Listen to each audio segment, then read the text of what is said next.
Hey everyone, What If Fan here, bringing you another exciting part of What If Karmic Gacha system in Modern Family World. You can find the fanfic title and the original author's name on my Patreon page. Make sure to check it out and show them some love. If you enjoy the video, don't forget to like, subscribe, and ring that notification bell so you never miss an upload. Also check out my Patreon channel for early releases of all the series, where you can find all the series released one day ahead of YouTube. Alright, let's jump into it. Chapter 36, Bike. Luke's commentary. My original plan was, go buy a bike with Dad. Then, return home and pick up the old bike, bring it to Edward's house, and paint it together. When the day is done, I will have 2 new bikes. Luke was sitting on the sofa while crossing his arms, face full of dissatisfaction. He slapped his forehead and he said, "Why did I ask him to come with me to buy them?" Think, Luke. Think. Then, Luke seemed to get an idea after he slapped his forehead. Wait, if the new bike goes missing, he widened his eyes and stood up abruptly. I need to call my friends. Commentary ends. Third person POV. Before Luke had entered the house, Haley stampeded outside and called out to Phil, who was trampolining while Luke was watching him bounce. Dad. Phil stopped bouncing and asked in concern, "What's the matter, Haley?" Ed kissed me. Didn't kiss me. How the heck should I explain this? Anyway, you need to scold him. Haley stammered, trying to find the right sentence to explain what had just happened. Her heart was beating quickly from how close Edward's face was against her face before. Wait. You guys kissed? Phil widened his eyes and said in excitement. He ran down the trampoline, put on his shoes, and hugged Haley suddenly. His hug picked up the petite girl from the ground and Phil spinned one, twirling Haley with his hug. You did well, Haley. Phil laughed while hugging his daughter in excitement. Are you two going out next? Wait. What about Abby? She seems like a nice girl. Phil's face suddenly contorted and he tried to figure out whether to be sad for Abby or be happy for Haley. Haley's face froze with her mouth being half opened and eyes fully widened. I'm not dating him. He kissed, didn't kiss me to teach Mom a lesson. Haley explained angrily. Oh, too bad. Phil muttered while pulling his belt upward. Too bad? Too bad. Haley yelled angrily. So which part are you mad at? The part where he didn't kiss you? Or only using you to teach your mom a lesson? Phil asked, trying to get all the information he could before reacting. Haley was stunned and froze again. So, which part am I mad at again? Her mind short-circuited as she couldn't believe that she did in fact get mad because Edward's thumb was blocking their lips from touching. Edward's POV. Wait. Let me apologize to your sister first. You'll go after lunch, right? I asked Luke, who was munching on the food at the dining table. He came back to finish eating after he was kicked out in the middle of his brunch before. Yes. Do it slowly. I will go to your house to call you, Luke said while scheming something inside his mind. I exited the back door and walked to the backyard of the house where Haley was frozen in front of Phil. Hey. Ed. Not cool, buddy. Phil said sternly while pointing at my face. Haley finally realized that I was heading toward her, so she got mad at her dad instead. That's it, it's the same thing with Luke all over again. Phil shrugged as he felt that he had done his best. Haley. I'm sorry for using you to make a point. I said directly to the point to ease up the young girl's anger. See? He's apologizing already. Phil said, trying to get credit for the matter. You're not the one who did this. Go away. Haley said as she pushed her dad to the side. Phil laughed and entered the house. Phil's laugh infected me and I started chuckling too, only to be met by a death glare from Haley. You know what you did wrong? Haley asked in a tone a mother used to scold her child. Not asking for your consent. Playing with your feelings. Not telling you that I will give you 2 handmade dresses of my own design as a compensation for your help. I'm sorry. What is the last part again? Haley asked as she didn't quite understand the meaning of the sentence. I meant, I should tell you first that you will get 2 new dresses if you help me. It's my mistake. Now, I can't even soothe your anger with the dresses. I guess I will throw it away. No. Haley yelled in despair. Then, she changed her tone. Give it to me. It's my compensation, right? I won't be mad anymore. Smirking at Haley, I asked, you understand that I had manipulated you to forgive me, right? She smirked back and said, then you need to know that I was going to ask for the dress compensation in the first place. Touché. I replied, acknowledging a fellow hustler. I would settle for 1. But if you want to give me 2, I won't reject it. Haley sniggered in excitement, causing me to flick her forehead. Ow, what's that for? She asked while rubbing her forehead in discontent. For being a hustler. Okay, let's go back inside. I need to return home and take a shower. I muttered. Can I go with you? Haley asked suddenly. To take a shower together? I muttered in confusion. She rolled her eyes and said, to your house. I want to see the dress designs. Ah. Later then. I will be going out with Luke and Phil after this to buy Luke's new bike. Come after school tomorrow. Abby is going to be there too. Haley said in annoyance, why? So you two can flirt in front of me? No thanks. She stampeded away from me, so I said casually from behind her. I'll add in some accessories. She stopped in her tracks, turned back with a face full of zen and asked politely, what time? After I returned home and took a shower, I made lasagna for the main dish and roasted veggies for the side dish for my lunch. Lasagna needed a long time to cook and to prepare. Luckily, I had the unbaked lasagna ready before I went to jog. The assembled lasagna should take about 50 minutes to cook in an oven preheated to 375 degrees Fahrenheit. Cover it with foil for the first 25 minutes, then let it cook uncovered for the final 25 minutes. I placed the lasagna into the oven first before taking a shower and managed to come out before the first 25 minutes ended. Also, it's important to let the lasagna rest at room temperature for about 15 minutes before cutting into it. Using Brussels sprouts, when cooked properly, it will have a delightfully sweet, nutty, and caramelized flavor. If I roast them the right way, I'll get a nicely charred and flavorful veggie dish. And, when combined with prosciutto and garlic, I get a fantastic side dish that tastes great with lasagna. I want some garlic bread. Where did I put it? I searched all over the kitchen to find my garlic bread, but I couldn't find it. Did a raccoon come in? Or did my dad feel hungry last night and decided to take away my garlic bread? I muttered to myself as I gave up searching for it. Then, I called Abby. Hey. Do you have some garlic bread? I asked casually after she picked up the phone. Confused by the sudden question, Abby still asked her mom whether they had garlic bread or not before replying. No. Sorry. Also, I need to tell you something. Abby said in excitement. Did the Dunphys invite you for lunch yet? I asked. That is what I was going to tell you. They did. They invited us for lunch today. Abby said excitedly. Smiling softly while speaking on the phone, I listened to her excited ramblings before she teased, okay. Got to go. I guess you need to eat your lasagna without the garlic bread. Letting out a long sigh, I said, I guess I can do that. Then, I realized that I had an entire lasagna for myself just to eat for lunch today. Wait, Abby, is your mom bringing anything to the Dunphys? She's bringing some food. Why? Abby asked. Nah. Don't. Come over and I will pack some food for you to bring. Your mom's food is. I mean, if they don't get food poisoning, then it's the best dish you will ever cook. Rude.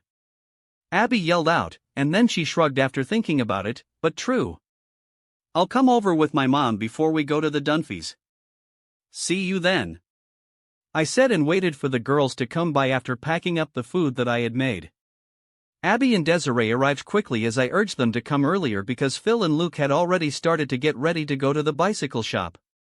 "Are you sure about giving us all of this?" Abby asked in disbelief. "I even gave them all the roasted Brussels sprouts too." Desiree was holding the Brussels sprouts while Abby held the lasagna. "Yeah. No garlic bread, then no lasagna sundae," I muttered with a hint of sadness in my tone. Abby kissed my cheek and said, "Don't be sad, Garfield. I'll pick up a truckload of garlic bread when I return later on." My mood was lifted a bit from her comforting and I explained, "No need. I usually make my own." "Then, why can't you find it?" "I don't know.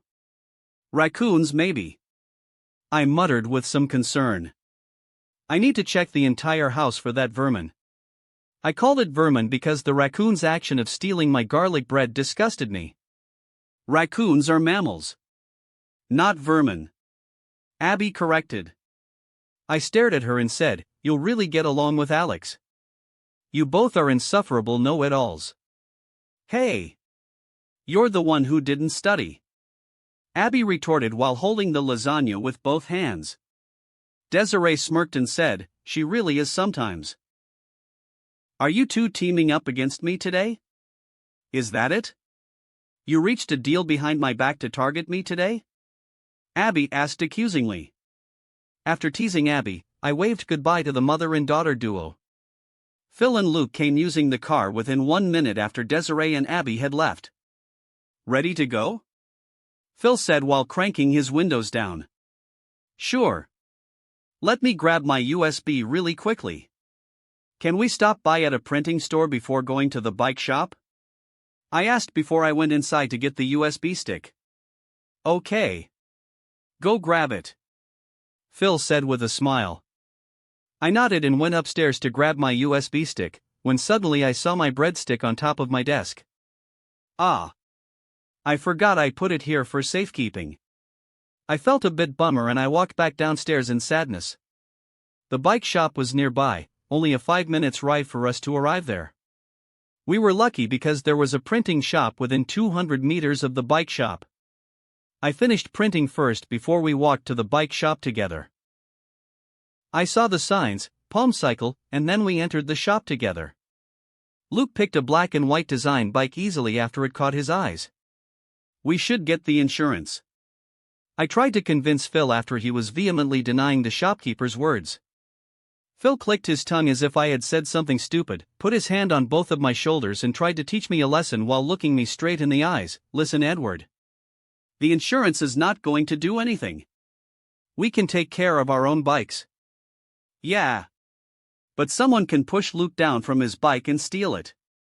There are a lot of weirdos around here that would steal a kid's bike, so it's better to be careful," I said while remembering the fact that Phil stole a random kid's bike because he thought it was Luke's.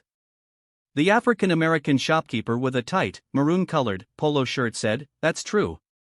It's better to be prepared. No need. Please ring up the bike, without the insurance," Phil said politely even though he tried to look tough.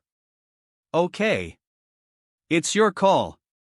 The shopkeeper shook his head slightly and the bicycle purchase was finalized.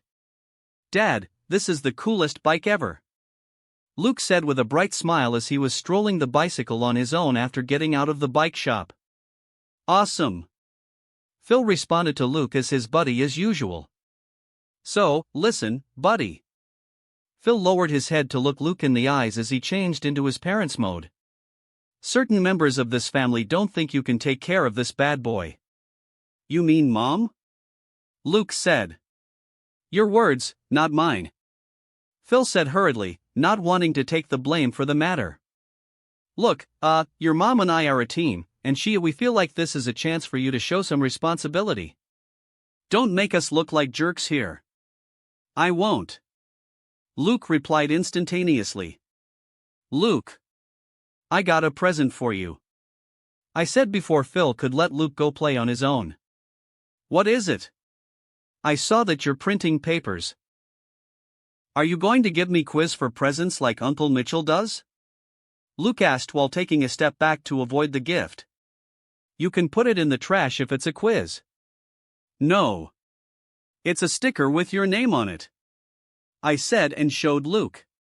It was a logo of his name written in fun fonts with a fiery background. Awesome, Luke said and snatched the sticker from my hand. He took off the sticker's backliner and stuck the sticker on the top tube, the frame of the bike connecting the saddle and the head. I didn't think about that. Nice one, Ed, Phil said and patted me vigorously on my back before he went to admire the sticker, crouching next to Luke. Hey, I got others too, I said and showed Luke some of the other options. There were one of a skateboarding duck with a cap on that said Luke on the duck's cap, a dog biting a bone that said Luke on it, and a lightning emblem which was made with countless tiny Luke's names as the line for the emblem. You can change the sticker anytime you want, I said and handed all the stickers to Luke. The stickers were in case Phil saw a similar kid's bike on the street and decided to steal it to teach Luke a lesson as per the original plot. With the sticker on, Phil could recognize Luke's bike anytime now that such a thing could be avoided. You're the best, Edward, Luke said and hugged me suddenly. I patted his head and said, okay. Go and play. Wait. One more rule. Phil suddenly joined in. What? Luke turned to his dad and asked. Putting a helmet on Luke's head, Phil said, have, 3 buttloads of fun. Thanks, Dad, Luke said and finally rode his new bike for the first time. 3 buttloads? So, your butt, his butt, and my butt? I joked, causing Phil to laugh out loud. After he finished laughing, he said seriously, no.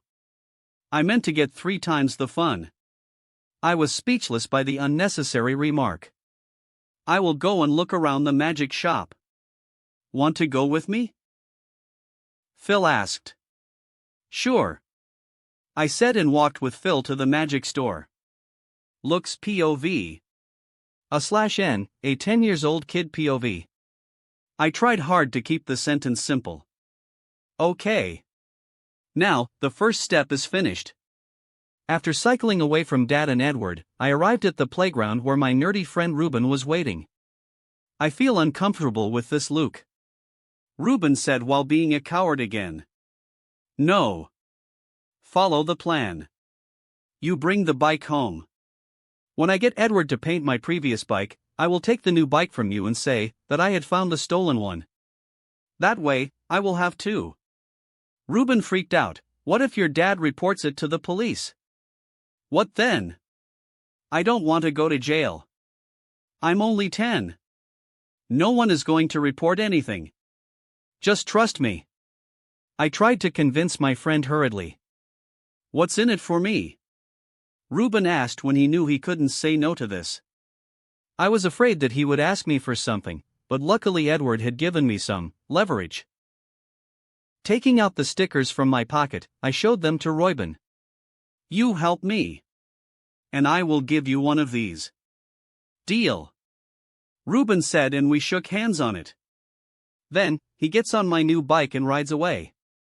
He stopped when he exited the playground and turned toward me before he yelled, Luke, your name is on this. I shouted back to him. A deal, a deals? Wait.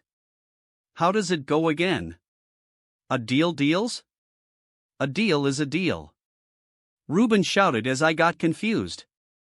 Yeah. That.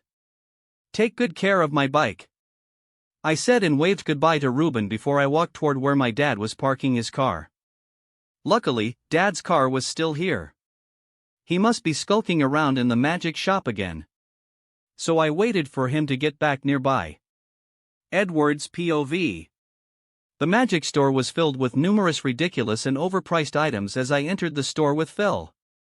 Do you see this? This is a replica of the original Houdini's handcuff, and also the replica of his original cape. Phil explained excitedly while I was bored the whole time. Then, I saw the Chinese finger trap and picked it up from the magic store shelves. Be careful with that. Once an ordinary man is trapped, you won't be able to escape.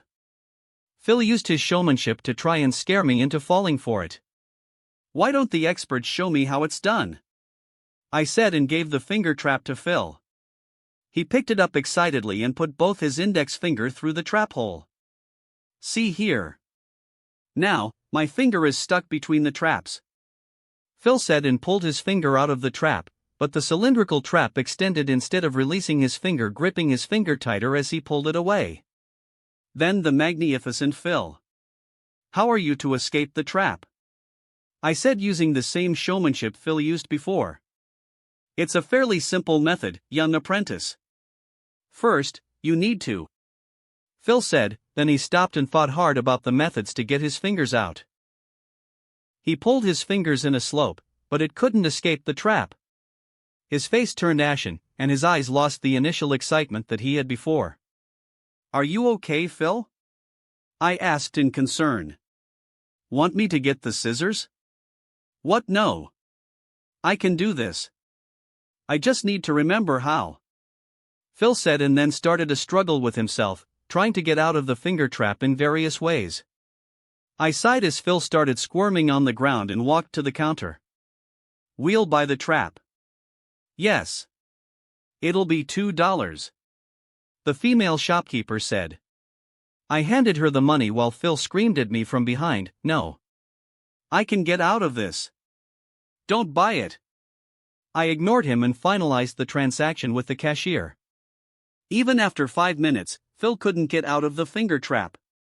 Breathing heavily, Phil sat on the chair prepared by the kind shopkeeper. His face was filled with sweat, and his hair was disheveled from his numerous attempts to get out. Why don't you push it inwards instead of pulling it outwards? I couldn't take it anymore, so I advised Phil while disguising it as a question. Devoid of any hope, he turned to look at me, and followed my advice without saying anything. Oh. I'm out. Phil said as he got his fingers out easily.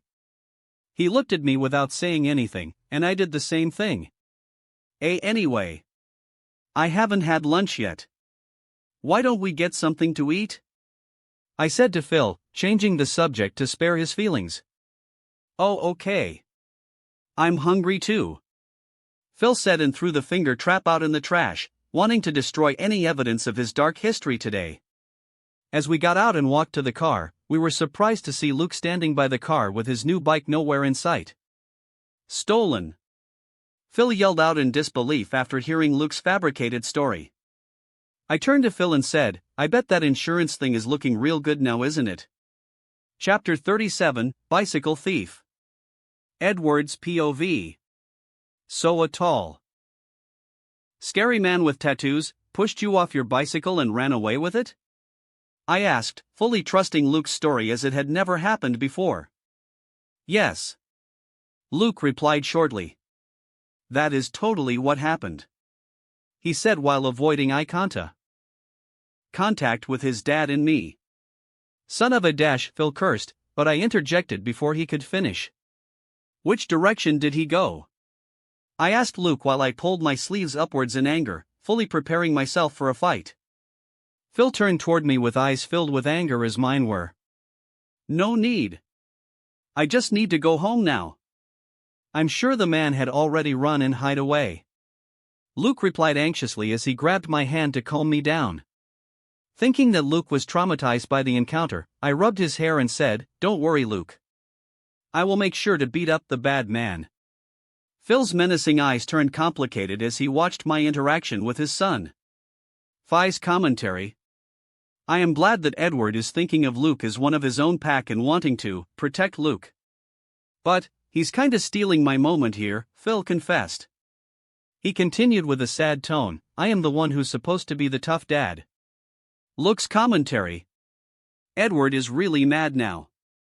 All I can wish for is Reuben had already gone back home and hid the bike before Edward found him. If he's not, then he will get beaten up. I don't think I can keep his mouth shut with only the stickers after that happened. As Luke was telling his wish, the scene cuts to a footage of Reuben licking his ice cream cone while dilly-dallying home, just enjoying his day outside of the house. He even stopped to smell the flower one time. Reuben, please be home. Luke begged. Commentary ends. Luke, I'm going to send both of you and Edward home. Then, I'll come back to find out who did this," Phil said reassuringly as he bent over to meet his son's line of sight. "You can leave it all to Dad." While on the ride home, Luke kept dodging the questions when Phil and I asked more about the bike snatcher. As we thought he was feeling depressed and traumatized, we stopped asking Luke about it. The ride home took only 5 minutes. Phil wanted to have a private talk with Luke, so I walked to the front door first. As I knocked on the front door of the Dunphys' house, Claire opened the door while holding a wine glass in her hand, filled with white champagne. "Oh.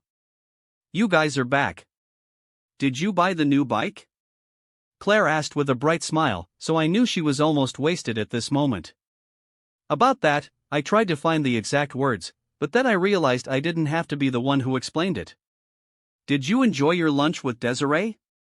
Abby had texted me that they had a wonderful time at lunch today. Claire and the girls loved the lasagna, and Claire kept asking Desiree for the recipe, in which Desiree promised to give her later, after she got it from me. Alex and Abby had also exchanged phone numbers as they had a lot in common. Alex also had instigated Abby to persuade me in order to start creating the rapid hot air technology, so I had that to deal with. "Absolutely. She's very delightful. She's also working in a government office, do you know that?" Claire asked in excitement, then she took a sip of her wine. With a reply of helplessness, I said, "Yeah. I know. That's why they have to return in the summer." I lowered my head while clicking my tongue inwardly. Claire was stunned by my reaction, and she stopped smiling. Phil finally arrived, and he studied Claire's reaction before saying anything. "Honey, I know that you're mad. But I'm going to find who did this and teach him a lesson," Phil said in fake bravado. Claire pulled her chin back and narrowed her eyes in confusion. "What are you talking about, Phil? Where is the new bike? I want to see it." "Ah," Phil turned to me and whispered, "You didn't tell her?" I suddenly realized something. Wait. You want me to be the one who tells her? That's why you and Luke were hanging back? What? No. Phil replied, avoiding my eyes as he did. You did, huh? That's low, Phil. I muttered. Claire couldn't wait any longer and she said, "Can someone please tell me what is going on?" Claire.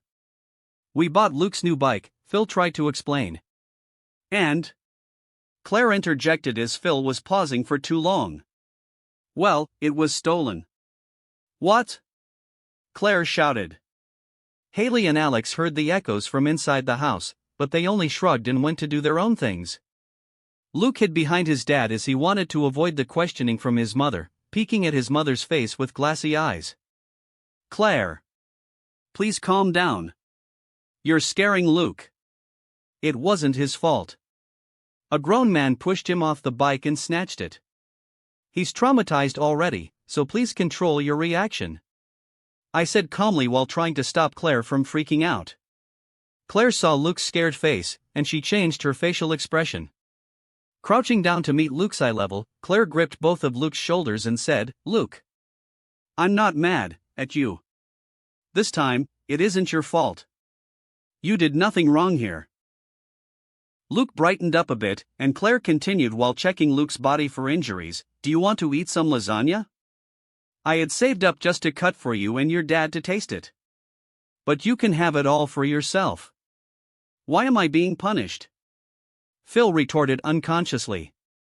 Then, he realized what he said, turned to Luke, and said comfortingly, "You can have it all, Luke." Thanks, Luke said, but before he walked inside, he turned to me and said, "Now that the new bike is gone, can we paint the old bike?" Nodding my head slightly, I said, "Yeah. Sure. Bring it to my house after this. We'll upgrade it together." Awesome. Luke laughed and jogged lightly toward the kitchen to eat his portion of the lasagna. When Luke was out of sight, the smiling Claire lost her smile, stood up, and said angrily, "What are you thinking? Leaving him alone in the city. What are you going to do now? Have you called the cops yet?" Phil was barraged by the questions, and he turned toward me for help. Sighing aloud, I said, I had already checked the surroundings where the snatching happened. There isn't CCTV or any witness that can recognize the man. Luke's commentary. Boy. Am I lucky. Commentary ends. We considered reporting it to the cops, but Luke wanted to come home quickly to his mother. His great mother who will protect him from the bad man. Claire eased up her anger a little while Phil looked at me as if I had betrayed him. Feeling as if he was less of a man than Claire, Phil decided, I will go back to the city and find whoever did this. I swear, Claire. Phil turned back and hurriedly ran to his car. Phil. Claire called out in frustration, but Phil wasn't listening. I will bring it back. I swear on my life. Phil entered his car and drove off quickly to find the suspects and to be a hero to his son today. Phil. Bring some protection. I yelled out from afar. No need. My fist of fury will dash as Phil shouted back, he saw a squirrel jumping on the street, son of Jor-Il. Phil shouted and brakes the car immediately. The car then stopped, just an inch before it killed the squirrel. Oof! I exclaimed. The squirrel then passes by nonchalantly while Phil breathes in relief. He stepped on the gas and shouted back again, my fist of fury will rain justice on the bad man. The car turned into a corner, and Phil was no longer to be seen. Damn. His last words are awesome. I muttered, making Claire flabbergasted. Don't say something so ominous. Claire admonished me before she turned back toward Luke. Go to him. He'll need his mom. Once he's calmed down, then ask him to come to my house. I said before I stepped off of Claire's front porch. I waved her goodbye before I went back to my house. Holding my hungry stomach the minute I entered my house, I cooked a simple fettuccine Alfredo before I went to the garage to wait for Luke. Third-person POV. Phil was riding back to the snatching scene and decided to walk around to find some clues and search for the culprit. Phil's commentary. Sitting on the sofa alone at his home, Phil said, I know that I made being a dad look like it was easy, but sometimes, it comes with a great risk too. Like, your child shouldn't ever see his dad scared of something. He should be able to view you as the toughest guy in the world, and definitely not let him know that he was scared to confront the scary, tattooed, 6'8" man in the city. Phil tried to smile, but fear could be seen in his eyes. I need to get the bike back or act like I did, Phil said while scheming something. He then took out a USB stick from his pocket. Edward is pretty forgetful. He left the drive in the car. So if I fail to find the bike, then I will buy a new one, print out the same sticker that Luke stuck on his bike before. He won't be able to tell the difference, and I can be the tough guy who fought off a 6'10" muscular man and be a hero to my family. Shaking his head while smiling, Phil said, I'll probably walk around in an hour or so, then just buy the bike and go home.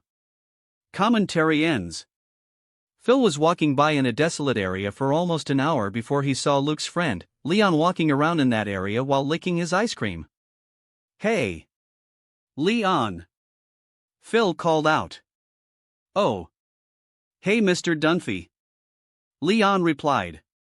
Leon had a chubby cheek, short hair, and intelligence a level below Luke. Leon! Did you see a white bike with Luke's name on it? The name is on a sticker.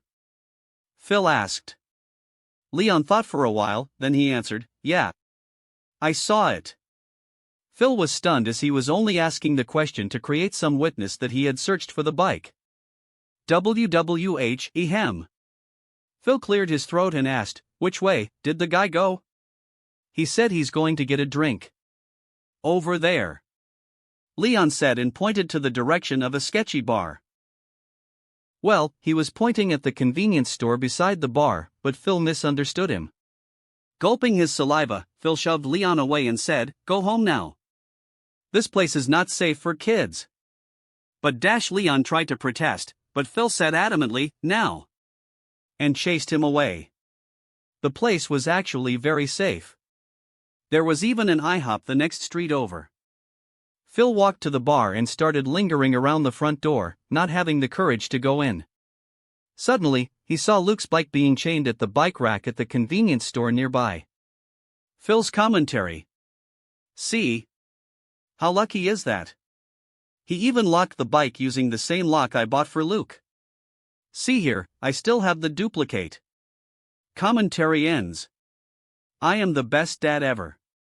Phil muttered while cycling the bike that was too small for his size.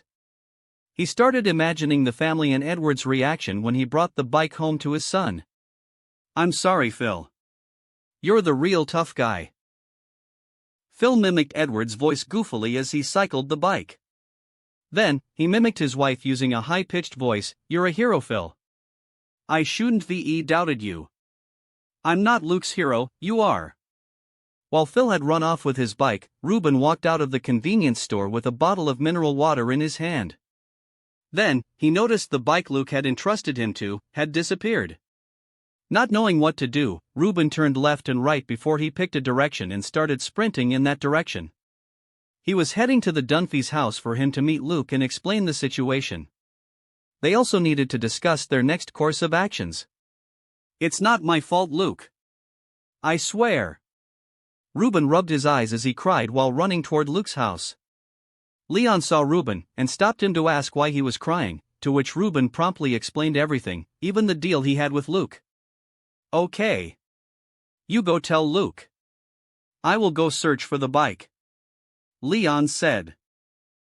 Phil was gleefully cycling the bike to his car, where he saw a hot dog stand on the street. Wait. I haven't eaten anything yet. Phil muttered and stopped for a hot dog. He placed the bike without locks behind him and walked to the hot dog stand.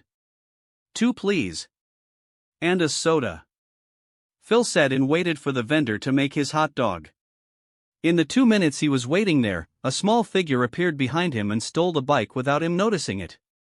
Edward's POV. Luke arrived at my house sooner than I expected with Haley's old girly bike in tow. I opened the garage door and handed Luke a protective yellow lab suit for kids, gloves, and a face mask. Do we have to wear all of this? Luke asked, eyes flashing with excitement. Yeah. I want to use the spray paint for the bike.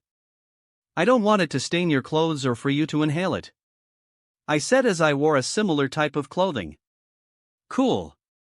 We're like rocket scientists, Luke said excitedly. I didn't want to snub his excitement, so I just went along with it. Yeah. The first thing I did was strip the old bike of its brakes, tires, and the front basket. Once I had left only the bike frame, Luke and I took off the black tape that Claire stuck on the bike to make it seem more of a boy's bike. Your mom used a lot of tape, I commented. Claire came to supervise what we're going to do, and was surprised when she saw our matching outfits that looked like we were Breaking Bad. What are you guys doing? Claire asked in confusion. Stripping the paint off. It'll take some time for it to be done, I said as I watched the old paint slowly peel off from the bike's frame. It'll take some time, Luke. Why don't we continue tomorrow after you get back from school? I don't have school tomorrow. It's a holiday, Luke said. I turned to Claire, who was as confused as I was before she remembered. Oh yeah. The 5th grader has a day off tomorrow. Nodding my head at Claire, I turned to Luke and said, okay. Once the old paint is off, what color do you want me to paint it? I will go to the store to buy some spray paints. Black? Or red? Which one do you prefer? Luke asked. I can do both if you want, I added. Okay. Then, both, Luke answered excitedly. Turning to Claire, I took off my gloves and held my palm out at her. What? Claire asked in confusion. Money to buy the paint, I said casually. Ah. How much do you need? Claire asked in realization before she ran to her house to get the money. I only asked her for $20, and I will give back the balance to her later on. Do you want me to bring you there? Claire offered after giving me the money. That'll be great. You don't have to wait. I'll ask Abby to pick me up. I want to stop by the tech store too, so it will take me some time to finish. Claire agreed and took me to the hardware store. After getting dropped off, I searched for the paint and bought it readily. But, when I left the store, a chubby kid riding a bike almost crashed into me. "Hey! Watch it!" I shouted. "Sorry," Leon replied. My eyes automatically scanned the bike, and I noticed the familiar sticker on the tube top. "Wait. This is Luke's bike. How do you get it, Leon?" I asked as I narrowed my eyes in suspicion. Ruben, no." Leon stammered, trying to find the right words to explain the entire situation. "If you tell me the truth, I will buy you an ice cream cone," I said while flashing a devilish smile. "Luke did it. It's all his plan to get 2 bikes." Leon spilled the beans easily as he sold out his friend for a $2 ice cream cone. "Okay. Now, Ruben didn't know that you have the bike, right?" I asked him. "Yup," Leon answered while eating his ice cream. For some reason, it tasted extra delicious today for him. "Okay. Then don't tell them anything. I will handle it," I said and took the bike away from Leon before I cycled home.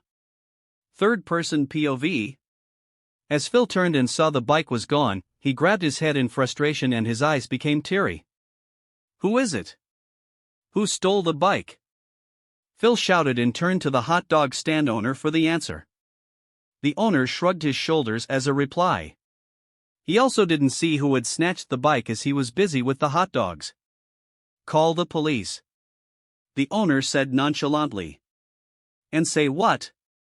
"That my kid's bike was stolen, then I stole the bike from the thief, and then another thief stole the bike from me?" Phil muttered sadly. In the neighborhood Edward and Luke stayed in, Ruben finally arrived and pulled Luke someplace private to have a talk. The ****. "Spit it out," Luke said in annoyance. "The bike is stolen," Ruben said abruptly. Luke was in disbelief. He paused for a while before he realized that it wasn't a joke by his friend. He shouted, "What? What are we going to do now?" "You mean, what are you going to do? I was never here, and I had never touched your bike," Ruben said and ran off quickly. "Hey! Gimme back my sticker, you coward!" Luke shouted at his friend from afar, but Ruben continued running away. Chapter 38, Girls Talk.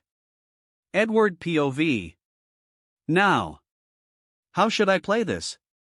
I muttered as I reached my neighborhood riding on Luke's bicycle. The spring breeze tickled my nose as I rode the bike. "The weather is cold today," I muttered as the cold wind blew. Although the weather had been warmer, it was still a bit cold to be riding a bike without a jacket. Passing through house 314, I saw Desiree walking out to the driveway with a hint of anxiousness in her eyes. I stopped the bicycle in front of her and asked, "What's wrong?" "Oh, Edward. It's not a big deal, but I am locked out of the house," Desiree said. With her tight pink shirt and mom's jeans, she had dropped her keys somewhere while walking home a little bit drunk before this. "Ah. Where's Abby? Does she have a key?" I asked. "She does. She is at your house with Haley." "I'm going there right now to get it. Although I hate to bother her," Desiree said while looking like an abandoned puppy. "There is an open window. I figured if I could reach it, I wouldn't have to walk all the way over there." "Wait. Just propel me in. I'll open the door for you. But, you'll need to do me a favor afterward." Taking a step back in vigilance, Desiree tried to cover her breast with her hands. What kind of favor? Batting her eyes in embarrassment, she started fidgeting.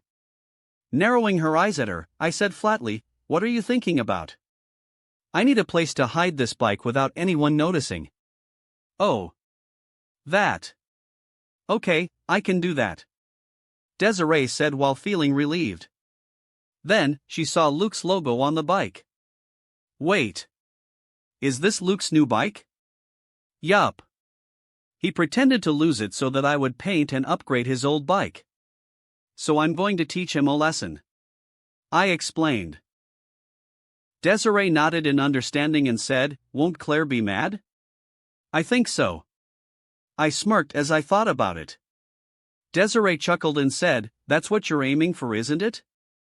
Bingo! Desiree and I walked to one of the windows at the side of the house. "That's my room," Desiree said while looking at the window. Then, she looked at me up and down. "If you were an adult, maybe you could give me a lift. But I think it'll be easier if I do you." "Yeah. Do me," I muttered, then I realized what I just said. Damn. I need to stop hanging out with Phil so much. I have bad innuendo habits now. I jumped and grabbed the windowsill, while Desiree pushed me from my buttocks to get up. "Be careful with your hands. Don't grab the wrong thing." I yelled at her as she couldn't keep her hands steady. Her hands kept going to a place where she shouldn't go. "You're unexpectedly heavy," Desiree said with her face flushing as she used the last of her strength to push me up. "I'm only 130 pounds. Pure muscle," I said as I managed to pass my torso through the window and no longer needed Desiree's help. "If you're pure muscle, you can push yourself up," Desiree retorted as she threw her hand in the air to push me into the window one last time. "Wow, wait. Stop." I tried to stop her, but it was too late. The push caused me to fall while I'm halfway through the window, hitting my jaw on the floor. Desiree finally realized what she had done, widened her eyes in shock and asked quickly, "Are you okay?" Rubbing my sore chin, I said, "Yeah. I'm fine. Anyway, your room smells like lotions." "Thanks. It's a candle," Desiree replied from the outside. With a lowered volume, I said, "It wasn't a compliment." But whatever. As I entered the room, I saw multiple undergarments thrown around everywhere and a suspicious lone cucumber inside the room. "What's the cucumber for?" I asked to tease her. I could hear her becoming anxious and say, "It's for me eyes." I cut it and put it over my eyes. "Anyway, quickly open the door. You don't have to look around." "Okay," I replied and continued to snoop for 10 seconds before I hurriedly went to the front door and unlocked it. "Stop worrying. I didn't notice anything. Definitely not the baby oil and the cucumber's texture." I teased the moment I opened the door to let Desiree in. She was stunned, and I continued, "I'll leave the bike in your garage." Patting her shoulder, I said, "You should go out. You know, date someone. www. Well. You're single now, right?" I said while she was struggling to find the words. After teasing Desiree, I walked home with the paint cans and went straight to the garage. She was definitely crossed with me, and would tell Abby about what I said, but I am already prepared for it. Claire was around, watching the paint slowly stripping from the bike, but Luke was nowhere to be found. "Where's Luke? And has Phil gotten home yet?" I asked, startling Claire, who was lost in the moment. "Oh. I had a weird call from Phil before. And I don't know where Luke is," Claire replied with her arms crossed and a face filled with confusion. "What did Phil say?" I asked as I put the paint cans on the desk filled with tools. "He said something about finding the bicycle." I was excited after hearing that, but he wasn't. "Now, I'm afraid he's injured. The call was cut off after saying he was going to print something and then come home." Claire shared with me in great detail as I couldn't help but wonder why. Turns out that Claire's OCD had accepted my OCD self as one of her species, making me part of her pack. She was sharing the matter for me to help her think about the possible ramifications of Phil's words. "I see. Then Claire. Do you want to have some fun with me?" I asked with a sly smirk. "What kind of fun?" Claire asked while remaining vigilant. At this moment, Abby and Haley called out to me from my bedroom window, attracting our attention. "Hey! You're late," Abby said while waving at me from the second floor. "Why are you in my room?" I asked in confusion. "Wait. How the hell did you get into my house? Does it matter?" Abby chucked and called me inside. "I'll talk to you later, Claire. Call me when Phil gets home," I said and left Claire alone. "Wait. What kind of fun?" Claire asked anxiously once more. Stopping in my tracks, I muttered, "Oh right." Then I turned back and whispered something to her. Grinning madly, Claire patted my shoulder while laughing and said, "Okay, I'll do it." As I entered my room, I hugged Abby with my left hand and pulled her waist close to my body. "How did you enter my room?" I asked while staring at her eyes. "Don't you remember telling me where you put the emergency keys before?" She blushed as she answered. "So you decided to break into my house using it?" I asked, not breaking off the eye contact. It was Haley's idea." Abby deflected the guilt toward Haley, who was lost in my outfit's designs at my desk. "Hey!" Haley turned to Abby in offense. Finally releasing Abby from my embrace, which brings me to my next point. "Haley! Why are you here?" "What? You forgot about your promise?" Haley replied in confrontation. "Yeah, Ed. The promise you made after using a girl's lips to prove a point," Abby said with a hint of anger in her tone. "Ah. So she told you, huh?" I replied with a soft smile on my face. Flashback third-person POV. Lunchtime at the Dunphys, before Luke's bike was stolen. Desiree, Abby, Haley, Claire and Alex were sitting at the dining table together. Claire was sitting at the head of the table with Desiree on her left side and Haley on her right side. Sitting next to Desiree was Abby, and in front of her was Alex, who's sitting next to Haley. So, Claire spoke awkwardly after they had finished eating the lasagna. "Would you care for some wine?" she asked Desiree. "Sure," Desiree replied with a bright smile. How could she refuse when this was her first time going drinking with a friend in California? Over there, in front of the TV. Claire led Desiree away to the sofa where she opened a bottle of wine, leaving the children on their own. Although the lunch was great, it was kind of awkward for them to hang out together without the booze, of course. She opened the wine cork using her mouth while holding wine glasses on her other hand. After getting liquored up and talking for a while, Claire finally broached the topic she wanted to hear. "If it's not too intrusive, could I hear about your divorce?" she asked meekly. Desiree avoided Claire's eyes and bottomed her wine glass. Claire hurriedly said, "You don't have to do it if you don't want to." "And no. I would like to," Desiree said, taking a deep breath, gathering her courage. "But I probably will need a moment." "Okay. Sure. Please don't force yourself to do it," Claire said in understanding. Only after 2 more wine glasses were refilled did Desiree share her story with a flushed face. "My ex, well, I received a call from Abby's school, telling me that she was ill and needed to be sent home. As I was working at that time, I took half a day off to pick her up as I could not contact my husband. Then, when we returned home, we caught my husband with a girl barely older than Abby, just doing it on the bed that I bought for us." "Oh.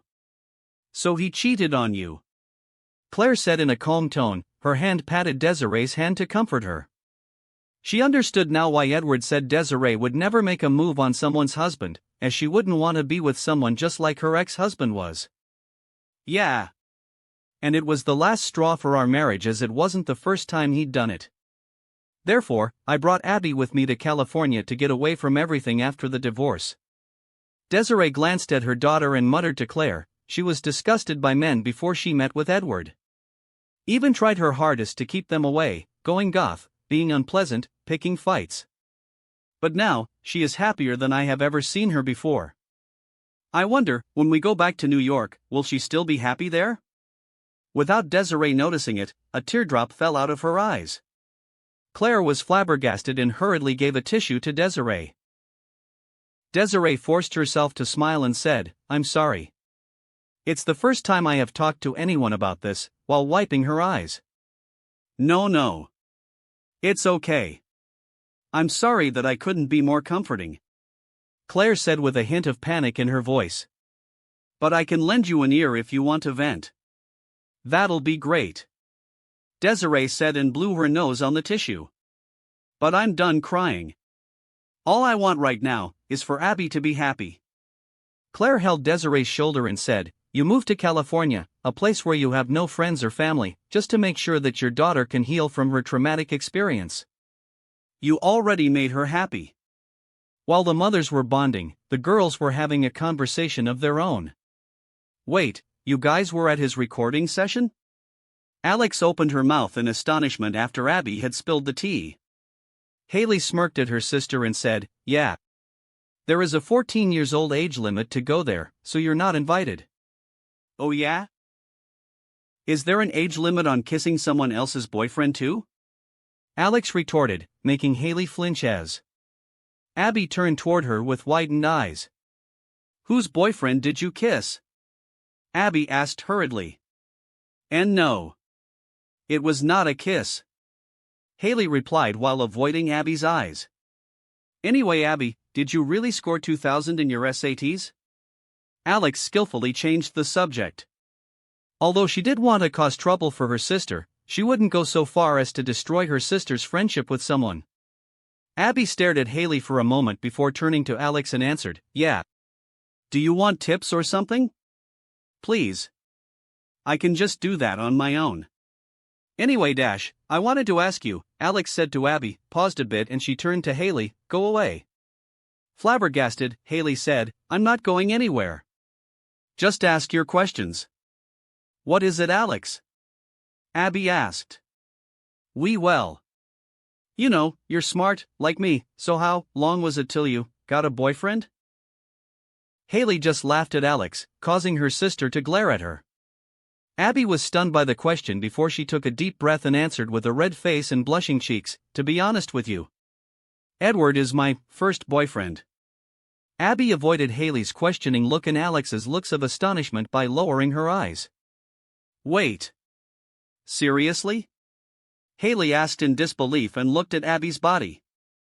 Even though you're so hot? Really? Abby was flattered by Haley's words. You think I'm hot? Why, yeah. Haley replied in confusion. Didn't Edward always say it to you? Why are you reacting as if this was the first time you're hearing it?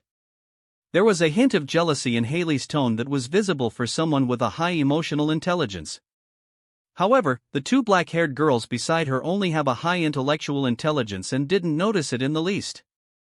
Well, it was the first time a girl ever said that, so I'm a bit embarrassed.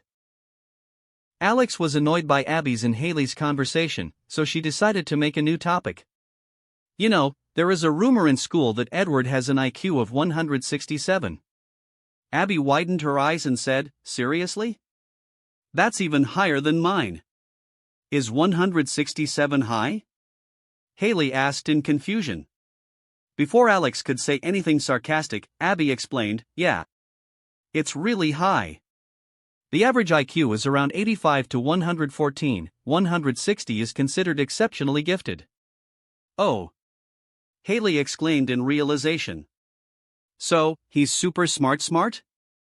What is your IQ again? 70? Alex asked sarcastically. Haley was mad and retorted, "What's your cup size again? A minus? Alex was offended, and before they could argue with each other, Abby stopped them. Well, I'm going to go to Edward's house after this. I can ask him the question myself to confirm it. I'm going to go with you," Haley said casually. Abby and Alex turned to Haley with a confused expression. "Why?" Abby asked. With eyes staring directly at Abby's plump lips, Haley replied, "He promised me 2 new outfits. I want to claim it." Alex muttered without thinking, "Oh. So that was how he calmed you down after Kissy Dash." Haley closed Alex's mouth quickly, but Abby managed to piece the puzzle together. Did he kiss you?" Abby asked, her face ashen and her chest hurts from the prospect of Edward's betrayal. Wait. No. That's not what happened. Alex said quickly and then explained the entire situation. Finally, Abby understood everything. "Haley, I'm hurt that you didn't tell me about it, Abby said in a fake sadness as she wiped her eyes. Haley was stunned, and Alex invited Abby to their room to talk in private. Haley explained everything that happened, and Alex explained the things that Haley had missed. I see. So, he was trying to help my mom, huh? Abby muttered. Haley explained anxiously, yeah. So don't be mad at him. He really didn't kiss me. He only pretended to. Edward POV. Abby punished me by pulling my cheeks. Anything else you're keeping away from me? She asked angrily as she kept pulling. In a muffled voice, I replied, yeah. I was just in your mom's room a few minutes ago. Abby flinched and pulled my cheeks harder. Why are you there? Your mom pushed me inside. What else? I reply ambiguously on purpose to freak her out. What? Abby's face contorted in confusion. I laughed and I explained the whole situation to her. Ah. Unlocking the door. Damn it. You were messing with me. Abby said angrily and tried to punish me by biting my neck. Avoiding her, I said, if you want to flirt, let's wait till Haley is gone. How about you don't flirt in front of me in the first place? Haley interjected with a dissatisfied tone. Oh, I miss being in a relationship. Wait. It hasn't even been 2 weeks since you got out of one, right? Abby asked as she blinked her eyes twice. Yeah. But for a popular girl, that's like 2 years.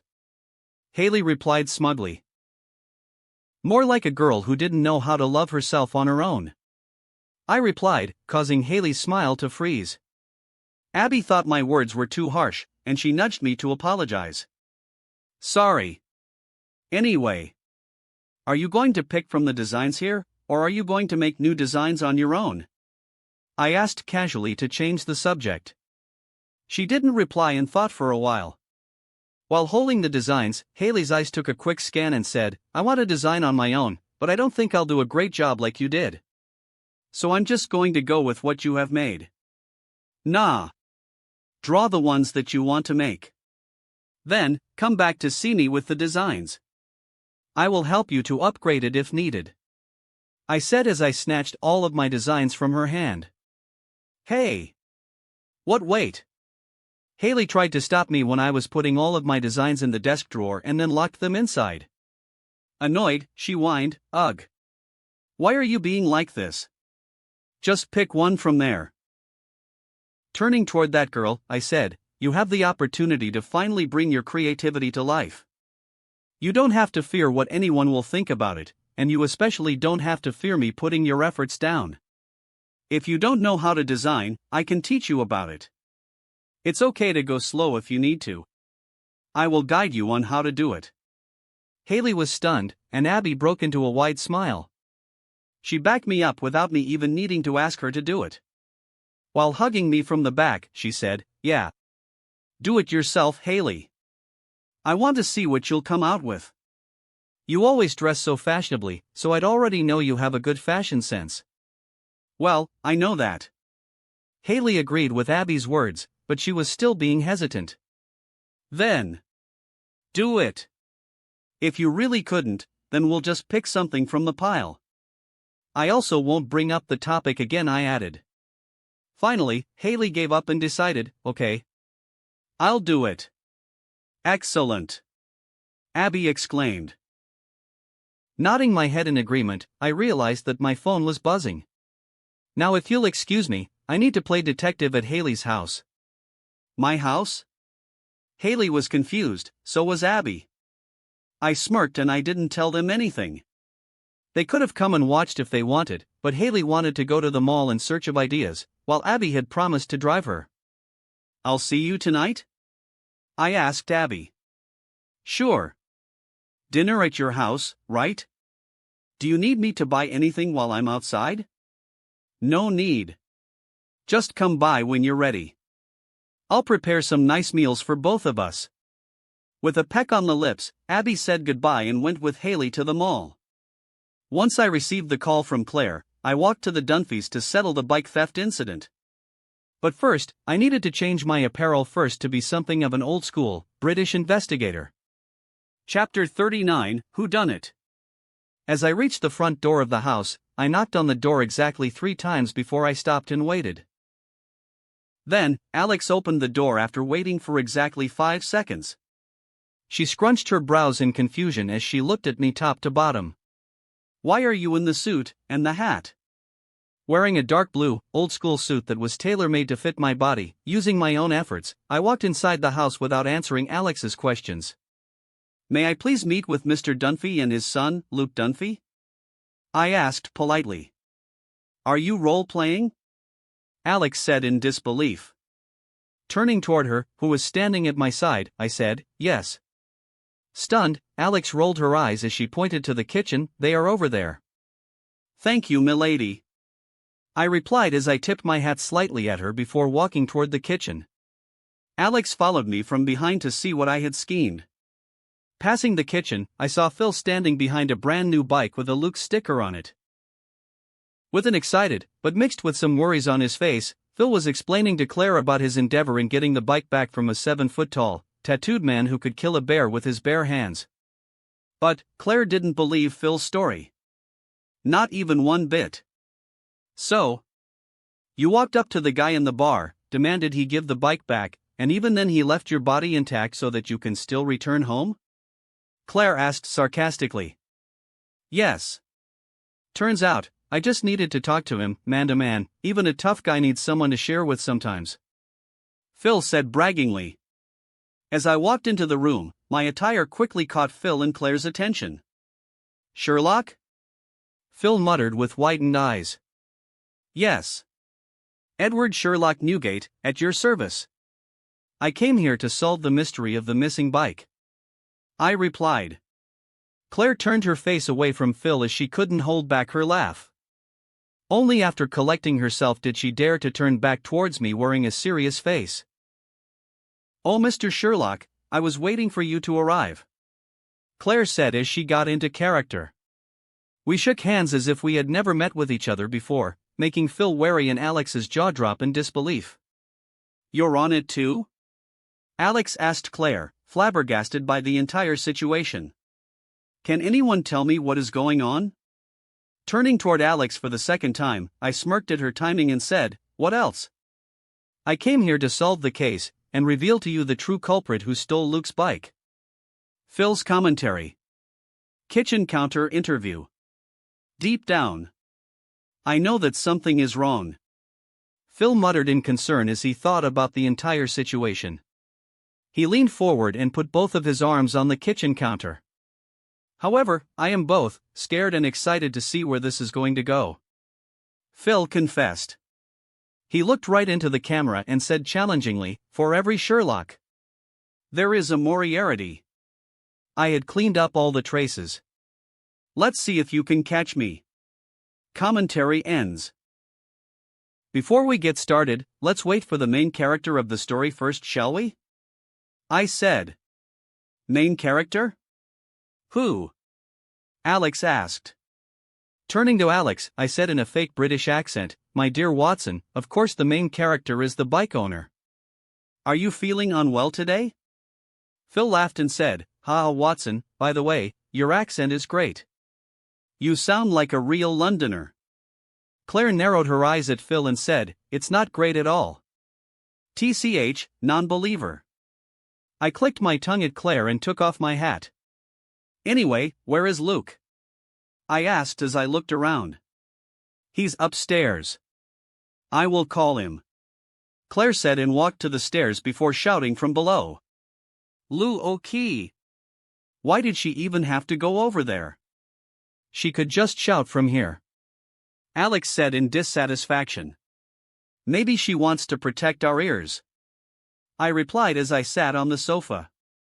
Watson, a cup of tea please. Alex rolled her eyes, but then she said, Earl Grey or chamomile? We only have those two. I was only joking, but if you were fine with it, Earl Grey please, I requested politely from Alex. She nodded and went to the kitchen to make the tea without saying much. Hey Edward, Phil leaned toward me, trying to say something to me in private, but Claire had already returned by that time and caught him in the act. Shaking her finger at Phil as she walked into the living room, Claire said, "No. Wait for everyone to be here." Phil sighed and pulled his pants upwards. "I wasn't going to say anything." "Sure you don't," Claire said in distrust. "Why are you calling me?" The main character, Luke, finally appeared holding his BB gun on one hand and a walkie-talkie on his other hand.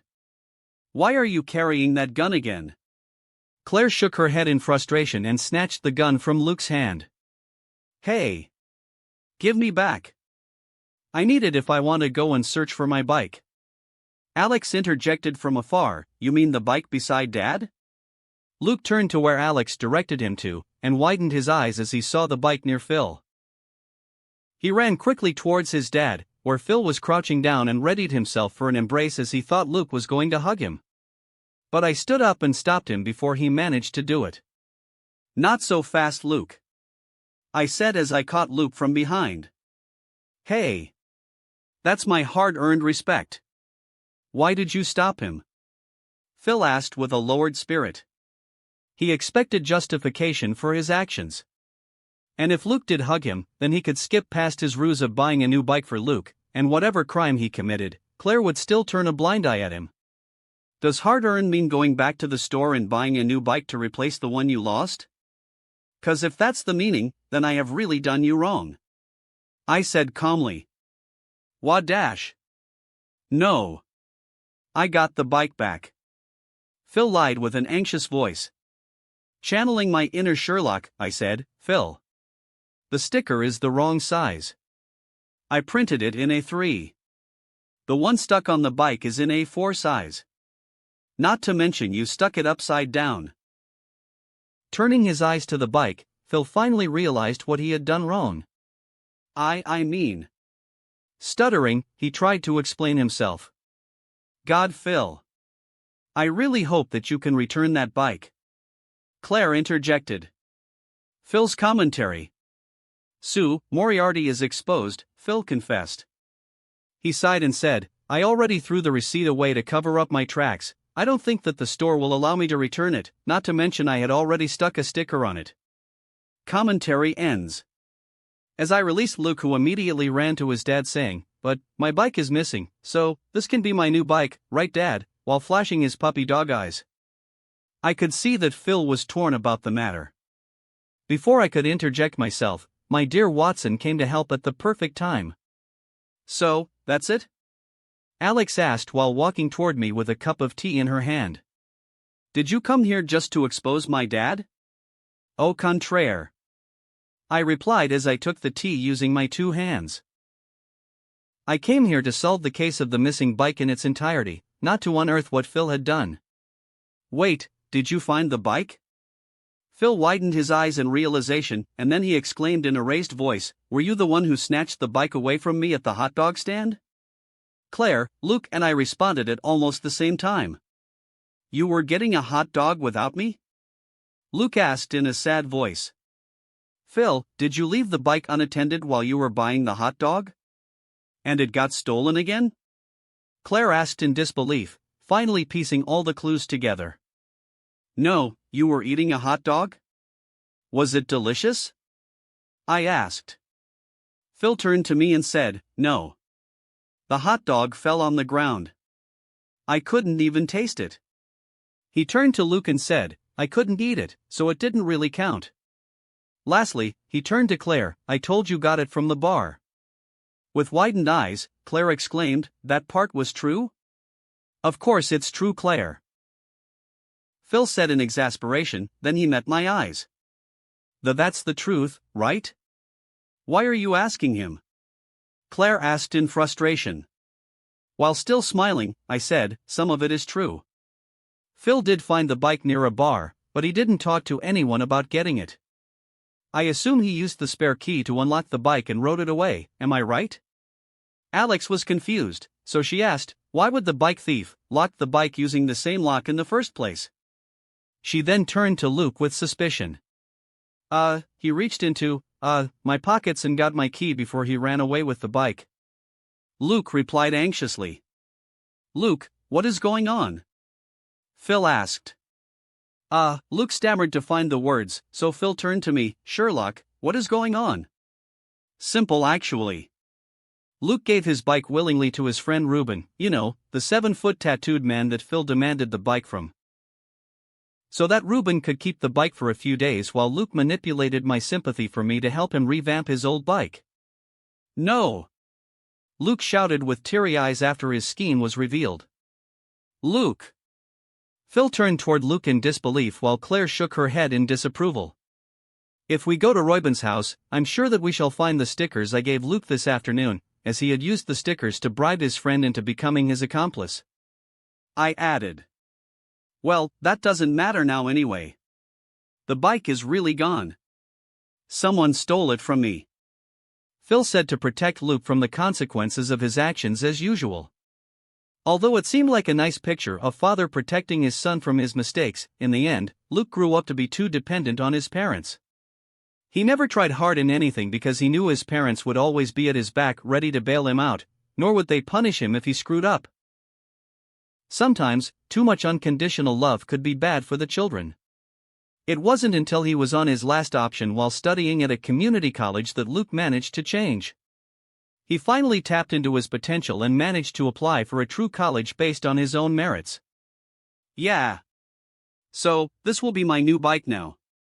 Luke said in excitement as he stood next to the bike Phil bought while hiding behind his dad's protection. No guilt, no hesitation, nothing of the sorts.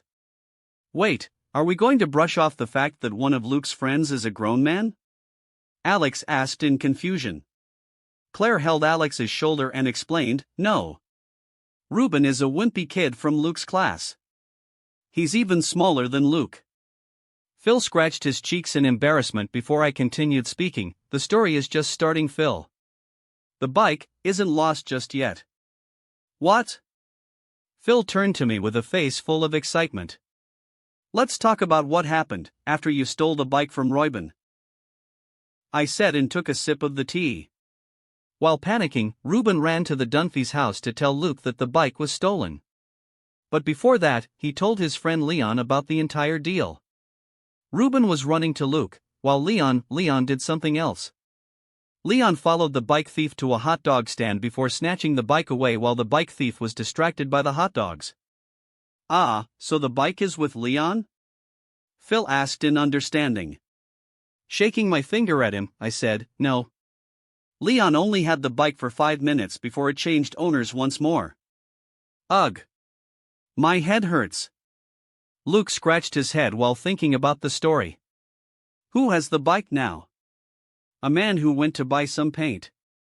I said and pointed to myself. Me.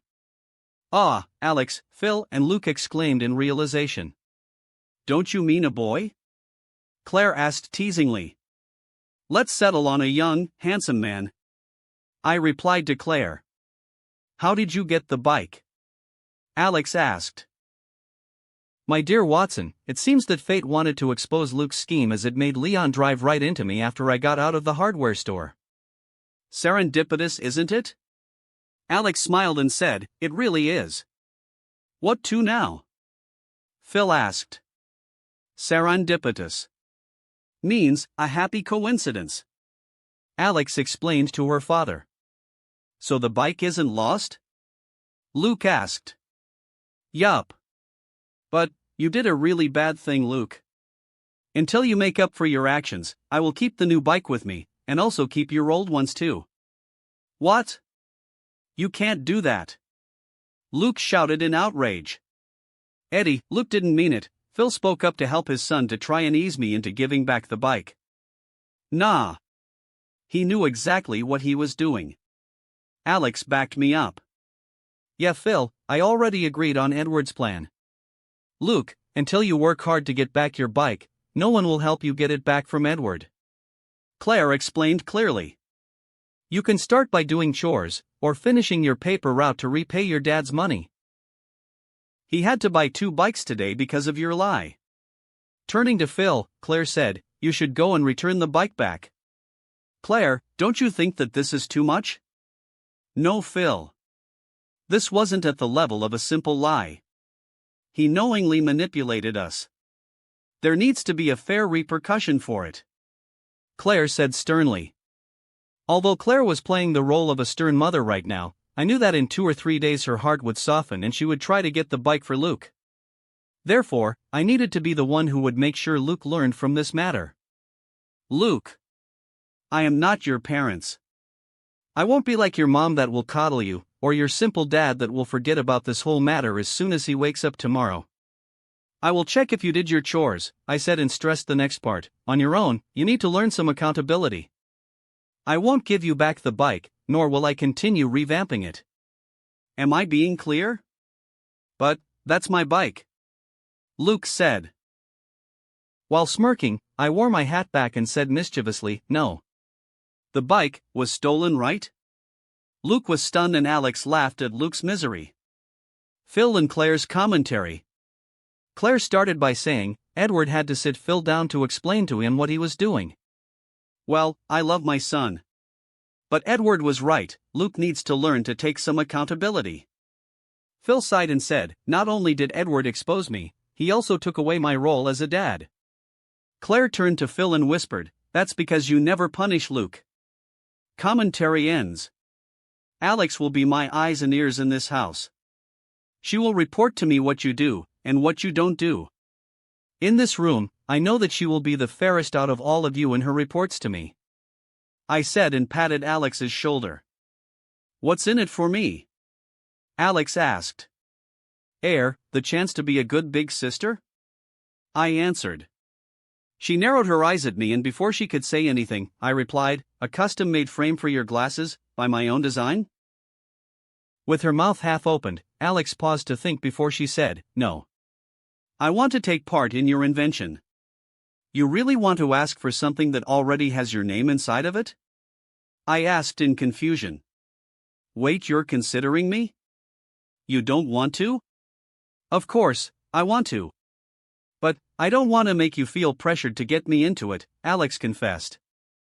Although she had been badgering me to start the invention, her actions didn't stem from her interest in getting the credit. However, it was because academic validation was all she had. She wasn't pretty or likable as her sister, that was what she thought. No. Not at all. I answered simply while smiling at her. It'll be fun to do it together. Okay, the glasses then. Alex replied with a bright smile. Her rectangular glasses made her seem really nerdy, and I wanted to change her glasses frame since the day I met her. Now, I finally have a chance to do so. Turning to the family, I said, now that the case is settled, and the culprit is punished, I will be going back home now. Wait, Ed, do you want to have dinner with us? Claire asked. Shaking my head slightly, I said, it's okay, Claire. I already have plans for dinner with my girlfriend. I need to go home now to cook. Maybe some other time. A date? Alex teased. Yeah. I replied casually and waved goodbye to the family. Luke exploded once I passed through the front door. That's my bike. After finishing the episode, which had greatly diverted from its original route, I changed my clothes to a simple gray cotton t-shirt. Putting my apron on, I took out 2 New York cut steaks that weigh 1 pound each, and have a thickness of 1 1/4 inch.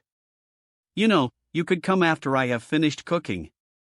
I muttered to the girl who's sitting on the kitchen island while batting her eyes at me. Abby said, I love watching you cook. Can't I just enjoy my dinner show in peace? Okay then. With a smile on, I put on a show for Abby. After I pat dry the steak and season it with pepper and salt, I preheat the pan using medium heat and brush the pan with half a tablespoon of oil. While waiting for the pan to heat up, I took out the appetizers, bacon-wrapped jalapeno poppers from the oven. After arranging them neatly on the plate, I served it in front of Abby. Here. You can get started on the appetizers first while waiting for the steaks. Be careful, it's still hot. Her eyes brightened in anticipation and she grabbed one popper with her fingers without thinking. Ouch! She exclaimed in pain and put the popper down again. Told you. I said and grabbed her hurting finger before I gently blew on it. Stop seducing me and get back to cooking already. Abby said while blushing. When the pan heat had reached the optimum temperature, I started searing the steaks. As I proceed to sear each side 3 to 4 minutes until a brown crust has formed, then I use tongs to turn steaks on their sides and sear the edges for 1 minute each.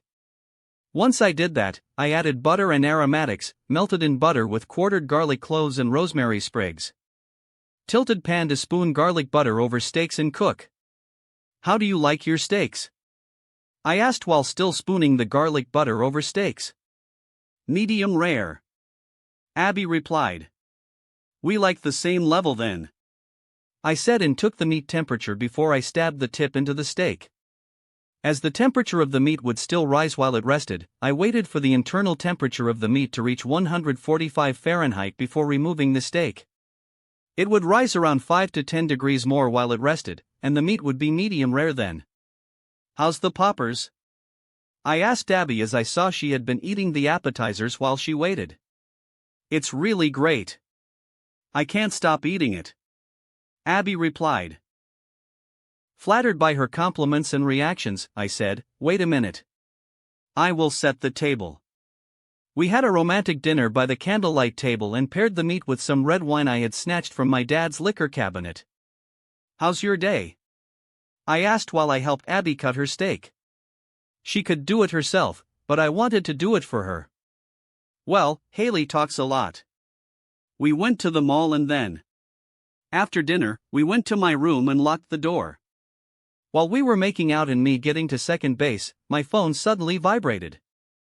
Abby stopped and I took out my phone to check the notification. Oh, it's from Taylor. I muttered as I read the text. Abby got jealous and snatched the phone from my hand. Do you want to reply to a text from another girl, or do you want to continue making out with me? Don't be jealous. She only wanted to ask when I will be free to get together. We need to prepare for the concert after all. Abby blushed in embarrassment and said, You can text her then. I threw the phone to the side and said, No. I want to focus on you now. Then, we continued making out before Abby had to get home. Chapter 40, Party, Part 1. Edward POV. As my schedule was currently extremely packed, with the final preparations for the concert, creating Pritchett Closet's website, managing my dad's business, and working on my album, I barely had any time to rest nowadays. Days passed in a blink of an eye, and without me realizing, it was suddenly Wednesday. Just 3 more days before the concert. I thought as I started to feel the pressure of performing in front of a crowd of 5,000 people. While I was leaning back on my chair in the classroom, the one behind me was incessantly tapping my right shoulder multiple times, trying to get my attention. Ed. What are you giving Elsa as her birthday present? Ed. Will you wear a swimsuit? Ed. Why won't you answer me? I ignored Jacob's questions as I tried to focus on the board. Although I kept reassuring him that everything would be fine, he kept coming up with new questions and bothering me with them. Just shut up. Wear whatever you want. I will just show my face and leave early. Bother me again and I'll tell your mom to give you another exorcism. I answered with gritted teeth after Jacob got on my nerves. I will shut up now, Jacob said with a dejected tone and leaned back to give me some distance. The exorcism threat worked effectively as he was traumatized from the exorcism he got after kissing his mom while being drunk last week. Even then, he never snitched to his mother nor did he blame me for getting him drunk in the first place. That made him a true friend in my books. As he kept feeling anxious and now started shaking his legs restlessly, I sighed and said, Just calm down, will ya? This isn't your first party, right? He was stunned and stopped moving after he heard the question. As his response was weird, I turned back to look at his face and asked again, This isn't your first party, right? Jacob avoided my eyes, but before I could grill him more about the matter, Mrs. Henderson called me out after turning from the board. Mr. Newgate, did you feel confident enough now that you decided not to focus on my class? Turning to the front of the class again, I stammered a little bit, making the entire class laugh at me. Sorry, ma'am. Tell me, what is the formula to find the energy content of a food sample? Mrs. Henderson asked suddenly. Although the topic was something she was going to teach in this class, she didn't write any of it yet on the board. Luckily for me, I had understood this topic while studying on my own before. Well, in a simple calorimetry experiment, different food samples can be burned to compare the energy content of the samples. A larger increase in water temperature indicates a larger amount of energy contained by the samples. Mrs. Henderson nodded and said, "Continue." The people in the classroom turned to look at me at the same time, however, my tone was still calm. So to get the energy or joules, we have to times the mass of water, the specific heat capacity of water, and the temperature increase all together before dividing it by the mass of food. Now, tell me the limitations of these experiments. Mrs. Henderson asked again. The limitations are incomplete burning of the food samples and heat energy that is lost to the surroundings. Flashing a sincere smile, Mrs. Henderson said, "Good job, Mr. Newgate." No 5 points for Ravenclaw? I joked, creating some giggles here and there among the students. Mrs. Henderson narrowed her eyes at me for the comment, and that was all she needed to do to make me shut up. Let's continue, Mrs. Henderson said and resumed her lecture as usual. We'll pick this up later, I whispered to Jacob. After the last school bell rang, the school was finally out for the day. Mr. Newgate, a word. Mrs. Henderson called me before I could get out of the class. I walked to her desk while all the other students were hurrying to go back home. As I reached her desk, she asked in a concerned tone, "Mr. Newgate, have you been resting properly?"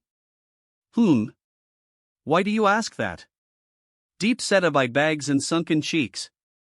If your eyes were red, I would ask you to do a drug test immediately, Mrs. Henderson said.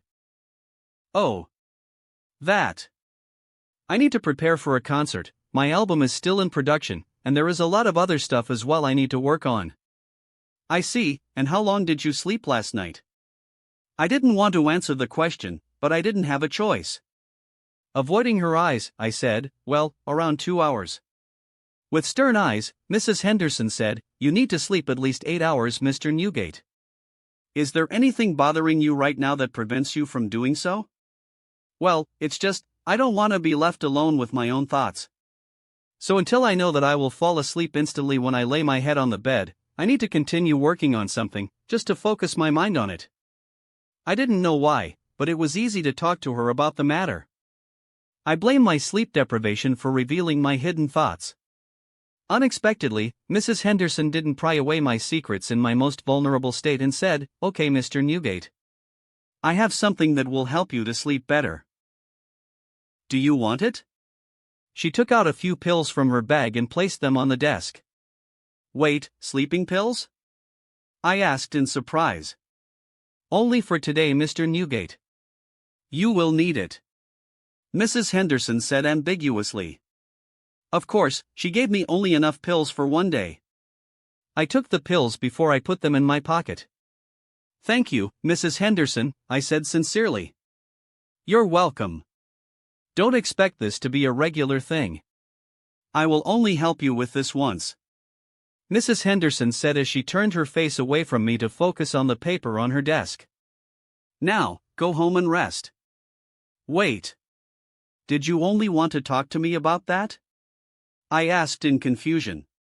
For now, yes, after you are feeling better, and your workload has decreased, I will talk to you again, Mrs. Henderson replied without looking at me. Nodding my head slightly at the teacher, I walked out of the classroom after thanking her once more.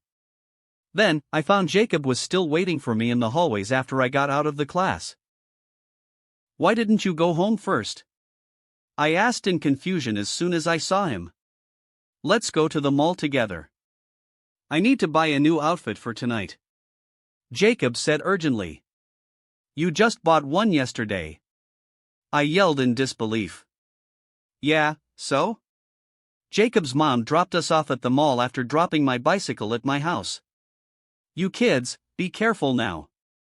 Don't do anything that Jesus wouldn't do. Mrs. Green waved at us excitedly before she drove the car away. Jesus can turn water into wine. So we should drink alcohol, right? I turned to Jacob and said. Don't get me in even more trouble, Jacob yelled.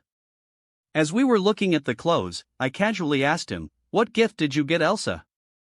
I wanted to get her a diamond ring, but that's too expensive, Jacob said. Shaking my head in disbelief, I asked with my arms crossed, then, what did you get? A Coach brand bag. How much? I asked again. It's not expensive. How much is the bag, Jacob? I asked sternly this time. $500. I widened my eyes in disbelief after he said that. How did you get the money? He avoided my gaze and said, well, I sold a few of my football collectibles. It's not a big deal, Ed, don't freak out. Speaking faster than usual, I said, I'm not freaking out. Does it look like I'm freaking out? I'm just thinking about how stupid you are being right now. That's all. You kind of freaking out right now, Jacob said. No. A little bit? Yeah, a little bit. Just to be clear, I'm not freaking out because I wanted to give something better to Elsa. Then, why? Because, this is your first ever relationship. Wait. It's not even a relationship yet. It's barely a fling. You only talked to her in real life, 2 times. You're going to crash and burn if you're being too needy. Jacob suddenly grabbed both of my shoulders and panicked. WWWW, crash and burn? Are you sure? Yup. You shared your text with me every day. I noticed that she is losing the original interest she has in you. Again, the giant shook my body left and right vigorously as he was panicking. What should I do? Do you want the easy way, or the hard way? I asked with my eyes spinning. He finally stopped shaking me and asked with vigilance, what's the difference between them? The easy way, you might get laid today. The hard way, you might lose her to someone else. Easy way, please. Jacob begged. Let me see your phone, I said and held out my hand. Then, I noticed a text message from Elsa coming in the minute I held the phone. Wait, she is texting. Jacob tried to snatch the phone back, but I moved it away from him. Then, he started to use more physical contact to get back the phone. I got annoyed, so I tripped him while he was trying to force me. Give me. He said from the ground, trying to get up immediately. And send. I said while clicking the send icon and gave him back the phone before he managed to get up. While lying on the floor, he checked the text hurriedly. Elsa, hey, what are you doing? Can you come to the party early to help set up? Jacob, I'm busy. Find someone else. Elsa. Okay. What did you do? Jacob yelled at me in frustration, still lying on the floor. What's best for you right now? I replied casually with a sly smirk. And, oh yeah, don't reply to any of her messages. Play aloof as if you don't even notice her existence. Jacob widened his eyes and had a horrified look on his face. He reacted as if I had just told him to worship Satan. Then, the devil spoke once more, you want to make out with her today or not? Okay. I'll do what you say. Jacob replied meekly as the devil's temptation had won. At 8 p.m., we started our journey to the party driven off by Jacob's dad. He was a huge, 6'9" man with a Viking beard on his face, a rough-looking face, and tattoos on his left hand. He looked like a buff Viking from the Middle Age as he took good care of his body. Not his belly though, as his belly was flabby from all of Mrs. Green's cooking. Wait, so how did you seduce Mrs. Green again? I asked in confusion. Isn't she a meek, kind, ever-loving, God-fearing, conservative Christian woman? Well, before she turned into that, she was even wilder than I am. The retired football player, Mr. Henry Green said. Both Jacob and I ran our imaginations, trying to think how a wild Mrs. Green would look like. I imagined her with a crop top, tattoos on her lower back that said "Go Deep," and spiky punk rock hair. Jacob imagined her as not going to church, and that was it. If there are some photos, I would love to see them, I said curiously. I don't think there are any more. She had burned them all when she transitioned.